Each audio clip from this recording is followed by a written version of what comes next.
Hey, good evening. 7 o'clock on my time. I'd like to begin the Unionbridge Town Council meeting for June the 15th, 2020.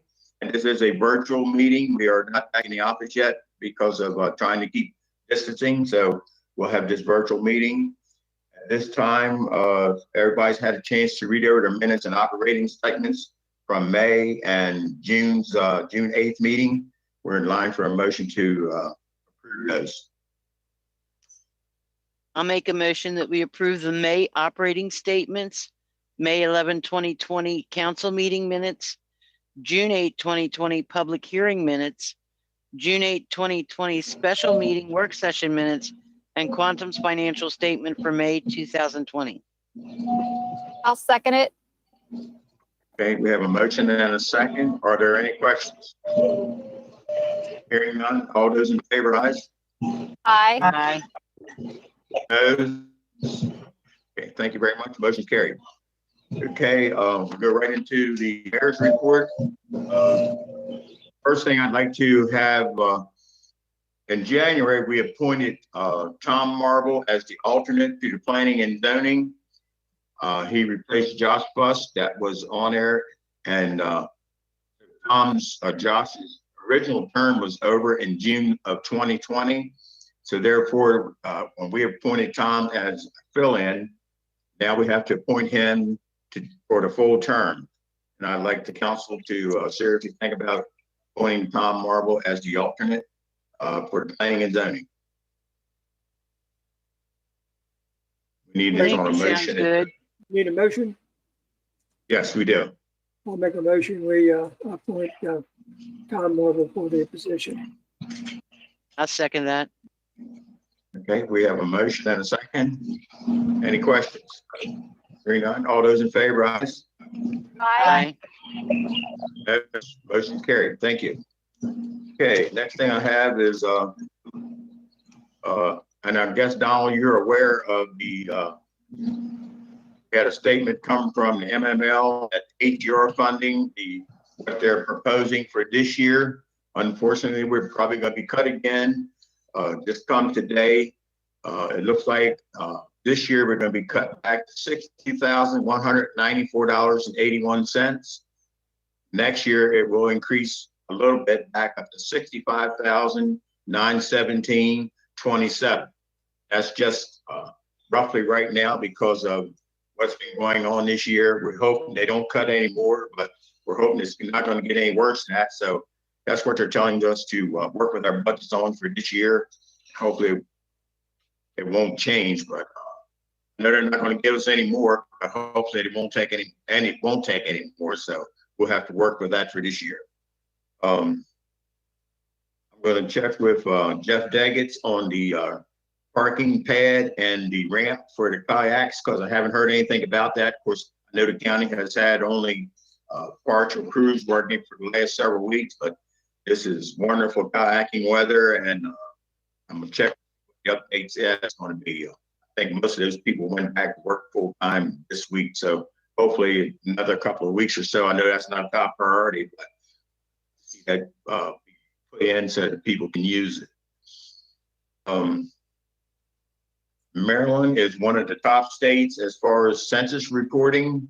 So right now, Maryland is doing real good. They're within like the top 10 of all the states in the United States. People reported on the census report. So that should help the municipalities a little bit when you go to get some federal funding.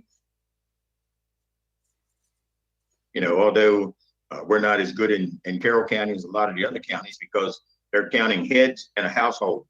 So a lot of your other counties have a lot of immigrants that are living in houses and stuff. So all these people are being counted. So we're probably still going to be the short end of the stick when it comes to giving federal money because we don't have the head counts in Carroll County like Montgomery and PG County and some of the other counties because they have a lot of foreigners in there and Baltimore City. So I have to take what we get there. But I'm proud of everybody, the people that did fill out their census because it was a really good report this year. We had some people that were calling about doing a parade for the 2020 graduates this year. And I told them that I was not I have no authority on Main Street because Main Street is Route 75, and that would take a permit from the state highway. If they wanted to do it on our town streets, I would okay that. But like when we have a parade for the fire company and everything, fire company has to put a parade route out like 3 months ahead of time, tell them what the road closures are because of the tractor trailers and everything. And so that's pretty time consuming. And then the fire company also has to hire the Maryland or the Carroll County Sheriff's Department for traffic direction, which is costly. It came a request from Green Big, and I said, you know, this is what you have to do. That's out of my hands. But if you want to do just streets in town, I can provide that.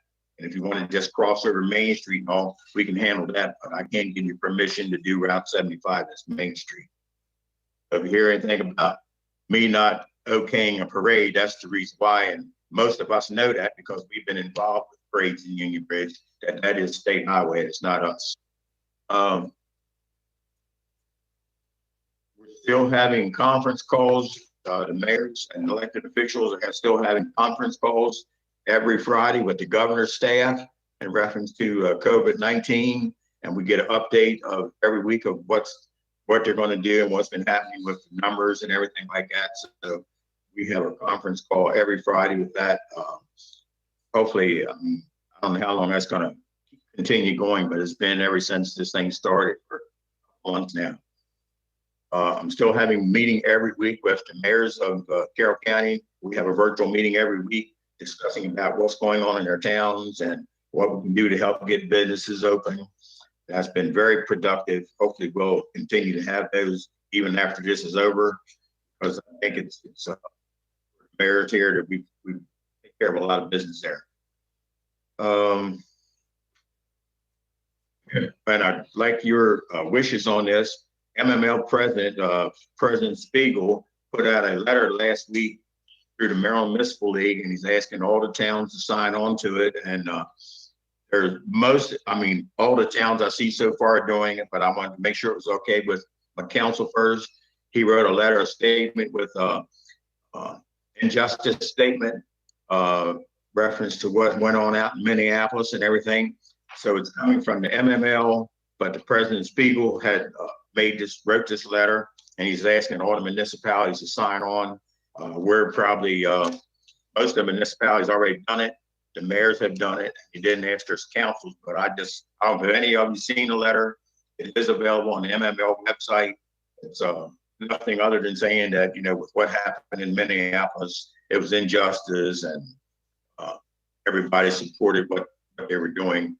So most of all the other towns have already signed on to it. So that's okay with Council Union Bridge. I'll sign on tomorrow with the letter that's going out from MML.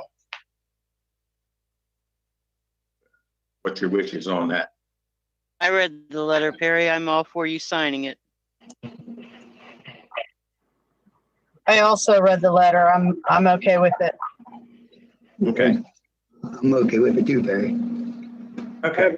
I support it as well. Okay. Well, I'll sign that. I'll sign that tomorrow, and then Union Bridge can be on the list also. I'll make sure I have everybody's permission first. The conference enrollment right now, they're up to like 250 people that have signed up. What the numbers were last week. And Dawn, you do have Union Bridge people that are going signed up, right?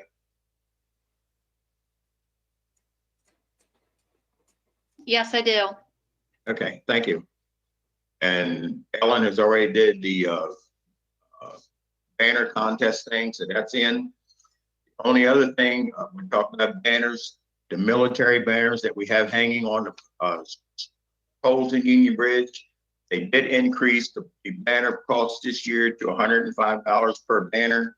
And I didn't think that was bad at all because they've been $100 for the last 3 years. So the banners did go up to $105. And that started out, and it still is, that is a project from the town of Union Bridge. And the only reason why that they make the checks out to the Union Bridge Business Association, that when we did that, I didn't want to put more burden on Dawn to have to take care of that.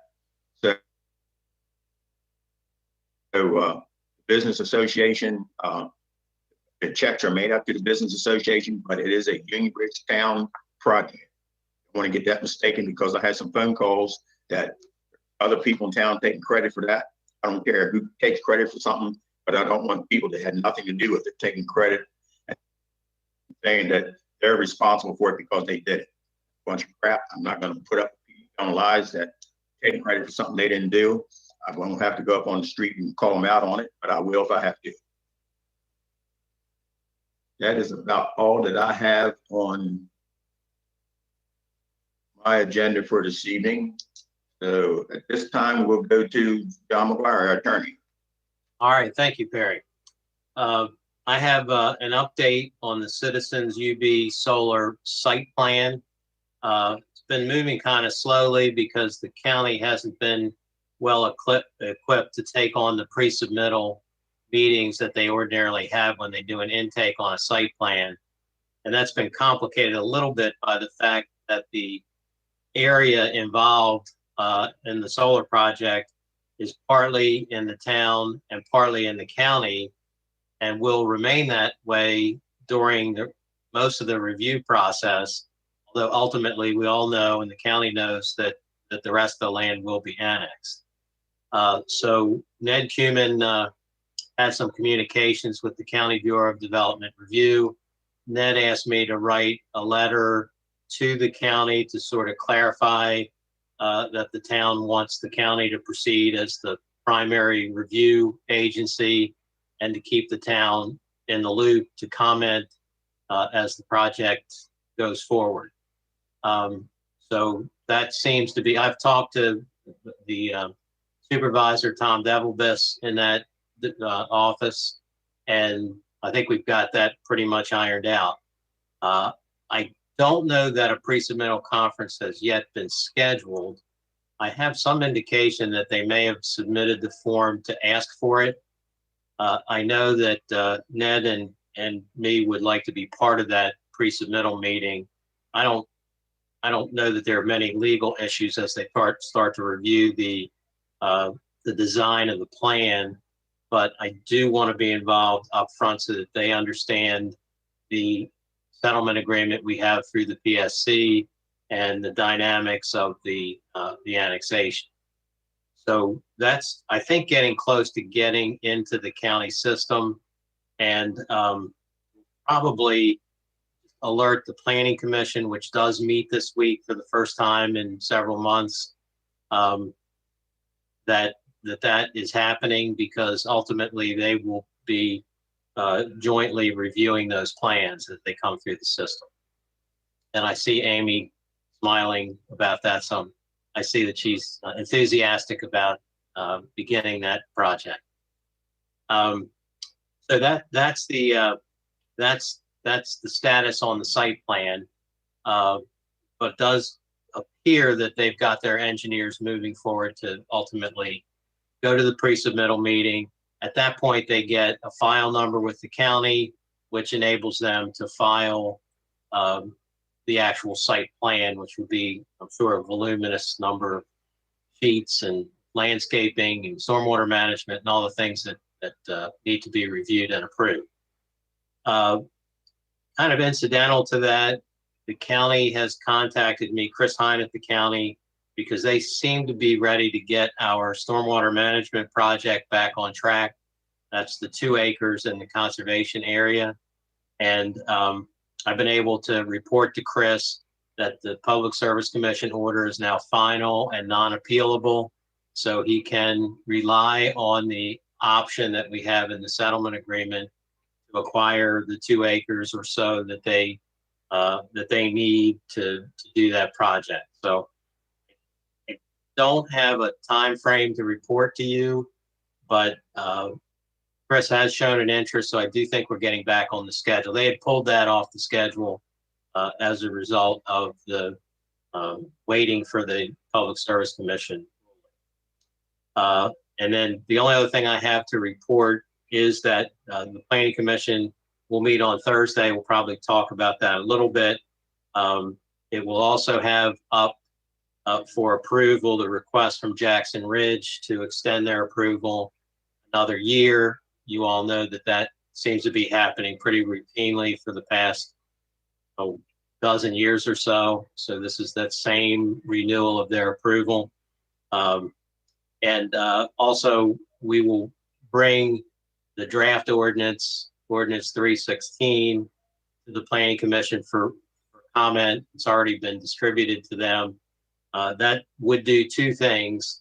It would address the regulation of small cell wireless structures in town that we talked about.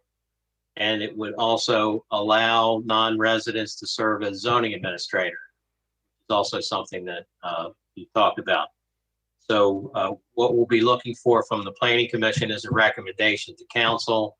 And then once we get that in a more final form that they're comfortable with, then it can move forward as any other ordinance does. It would be a revision to the zoning code, two different places.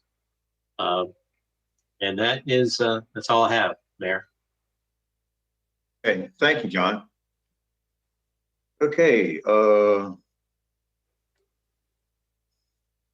Clancy, you're up next, sir. Good evening. Between the dates of May 18th until June 14th, the Sheriff's Office responded to 38 calls for service within town limits.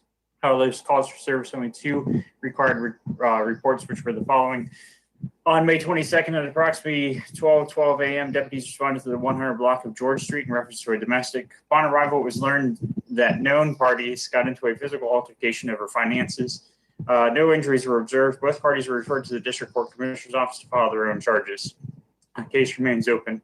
On June 11th at approximately 11:51 p.m., deputies responded to the intersection of North Main Street and Green Valley Road, Maryland 75, for a property damage accident. Upon arrival, deputies observed a single vehicle in the wood line across from Maryland 75. Upon contact with the driver, deputies detected an odor of alcohol coming from the driver, who admitted to drinking earlier in the night. The driver was asked to perform the standardized field sobriety test, which they complied. Driver was eventually taken into custody for driving under the influence of alcohol, at which time they were transported to the Maryland State Police Barracks to submit a breath sample. The driver provided a breath sample which contained 0.17 grams of alcohol per 210 liters of breath. Driver was released on citations and a sober driver. Case was closed by arrest. Other than that, that's all I have. Okay, thank you, Brian. We hadn't had anybody go through that intersection for a long time. Now we've had 2 within almost 3 or 4 weeks. So hopefully that'll be the last for a while. Okay, public comments and concerns. I don't see anyone from any public on the screen here this evening. Am I missing anybody? Okay, I don't see anybody. We're gonna go to committee reports. We'll start with Ellen. Okay, just in reference to your remarks about the 2020 census, I think I sent an email to everybody either earlier this week or last week, that showed that Carroll County had the best response out of all the counties in Maryland. So we're doing pretty good in Carroll County. Doesn't matter if you have all the people in the world if you don't get the responses in. Other than that, Dawn, I apologize for not getting the article to the newsletter for you, but I will state it here that people need to be aware that the trash company will not pick up things that do not fit in your trash can. And that although we do have to pay now for recycling to be put into the landfill, taken to the landfill, that we didn't have to before, a tipping fee for it, we should still recycle as much as we can because it's a lower fee than the trash. Other than that, I don't think I have anything else. I had a couple calls about stuff that was put out for trash that wasn't picked up because of the size. And some of it actually was things that people were sitting out for free. And I just need to make sure that in the next newsletter, we let them know that if they want to set things out for free, they need to set it away from their trash, or the trash company thinks that they're supposed to take it and they can't. All right, thank you. Laura.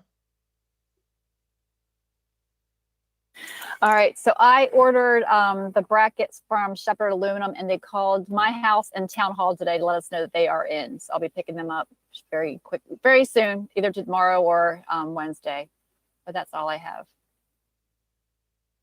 Okay. All right, thank you. Amy, you're on the road traveling. Do you have a report for us? I haven't received any calls about water and sewer.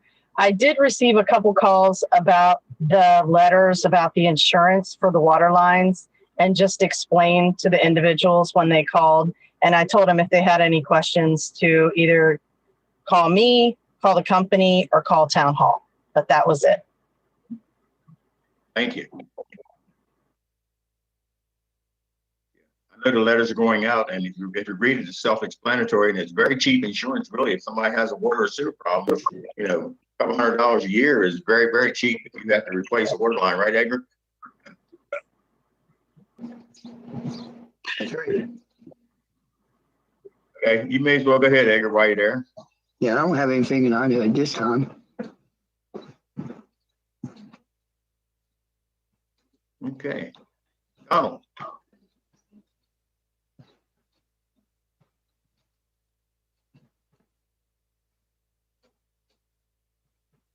You're up, Donald. You just, Okay.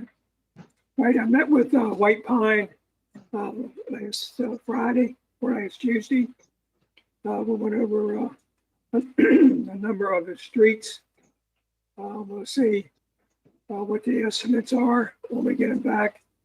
And naturally, we'll use up the money that we're going to receive.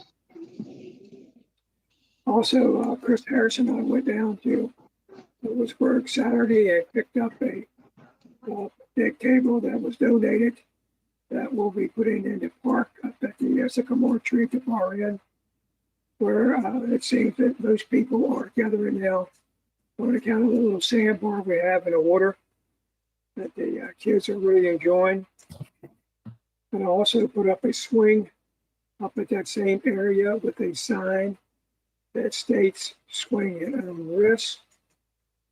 And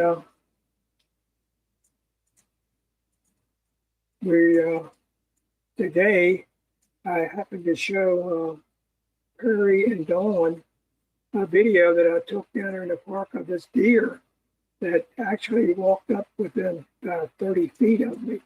So it's pretty cool how what goes on down at the park. That's all I got right now, Perry.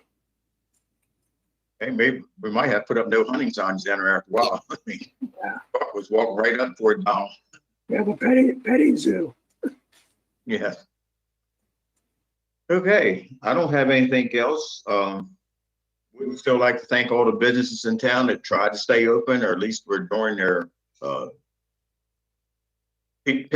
people picking up their food and everything. That was real handy for people in town to go get their lunch and dinner.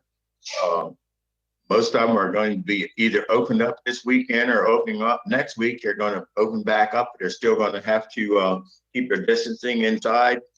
So it looks like the flood zone and the marketplace is doing a fabulous job down there with people going in and out of there. I understand there's going to be a new business on Main Street at the old hardware store building. Haven't been in there yet, but plan on going in and seeing what they have, and wish them a lot of luck. And that's what we need. We did a lot of little businesses in town. Nobody's going to get rich. Hope nobody steps on anybody else's toes and try to outdo everybody and do the same thing. But I think the town is the size enough that you can get different small variety shops in town, and we don't have to try to compete with each other. Everybody's doing a really good job. Let's not go in and try to do the same thing and run the other person out of business, because that's not what we're here about. We're here to try to keep everybody, keep their doors open and spread the wealth. So Harry, bring more people in town. Yes, ma'am. did we want to mention Mike's report for the on the grants that he sent out to us? Because I did notice that he said that we did get our we've been awarded our renewal designation for sustainable community on there, which I thought was important enough. It ought to be at least mentioned. Yeah, that was on last month's report too. So that came out Look, well, at least I got the letter on, it's been about a month and a half ago. So and I Oh, was this telling is the Donald one that he last week, just- I said, through that sustainability grant, I would also like to, while the park is mowed down, try to get somebody, if anybody knows anybody that has a, call it, you can take a video of it. I mean, they have one at Lehigh where you can go and fly it. The and take a drone. video, a drone. I'd like somebody to take a drone picture of it and send it to the sustainability people, because we should be able to get recognition for having that trail down there, because it is for health and walking and a healthy community. And every year at Ocean City, they get these great big yellow banners out, not banners, but a big tag that you put down there to say you're a sustainability and that you are what it's for and everything. Some do vegetable gardens and walking trails. I think we've got one of the best runs around with the amount of people that are using this. I mean, Donald sees people from coming down there from Manchester and Hanover and Tonytown. They're using our trail on a continuous basis. So if anybody knows anybody's got a drone, let's try to get a picture of that so we can send in, because we can submit that to them. And usually they give out those big tags for those sustainability at the fall conference, which would be in September this year. Mike's pretty report cool will be for us to made be part of the minutes, Ellen. Yes. Okay, that's fine. I just happened to notice it and I thought, especially Yeah. the part about the sustainable committee. Yeah. Looks like he's been really busy. Yes, he has. Yes. So does anyone else have anything for us tonight? You have anything for us, Dawn? No, I don't. Okay, I have here, our next work session will be July the 13th. And we'll see what happens. That's probably still going to be a virtual meeting. Our next council meeting is July the 27th. And I'm not sure what's going to happen there. That will probably maybe still be virtual, but if we do go back to the town office, we'll be open things up.